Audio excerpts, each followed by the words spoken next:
नमस्कार, छाया किचन मध्ये सगळ्यांचं स्वागत आहे। आज मी बनवलेली आहे रेसिपी डाळ कांदा गावाकडच्या पद्धतीने। ते कशी बनवली याचा व्हिडिओ तुम्ही युट्यूबला पूर्ण ब्लॉग बघा। तर आता मी टिफिन भरायला घेते, तो टिफिन मी कसा भरते तो बघा। तर सगळ्यात पहिला हा शेवटचा जो डब्बा आहे त्याच्यामध्ये ठेवते मी ज्वारीची भाकरी। ज्वारीच्या भाकरी सोबतच खूप छान लागते डाळ कांदा। आणि हे आहे आंब्याचा खार, जो माझ्या सासूबाईंनी गावाकडून पाठवलेला आहे। आणि हा आहे मधला डब्बा। तर मधल्या डब्यामध्ये मी ठेवणार आहे भात। आणि ह्या डब्यामध्ये वरचा जो सगळ्यात वरचा डब्बा आहे त्याच्यामध्ये मी टाकते डाळ कांदा।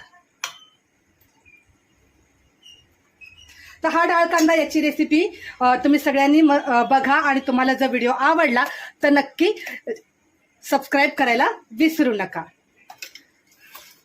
अशा प्रकारे बनवलेला मी डाळ कांदा हा माझा डब्बा तयार झालेला आहे। असं साध्या सोप्या पद्धतीने मी जेवण बनवते। तुम्हाला आवडलं तर लाईक शेअर नक्की करत राहा। जय हिंद, जय महाराष्ट्र।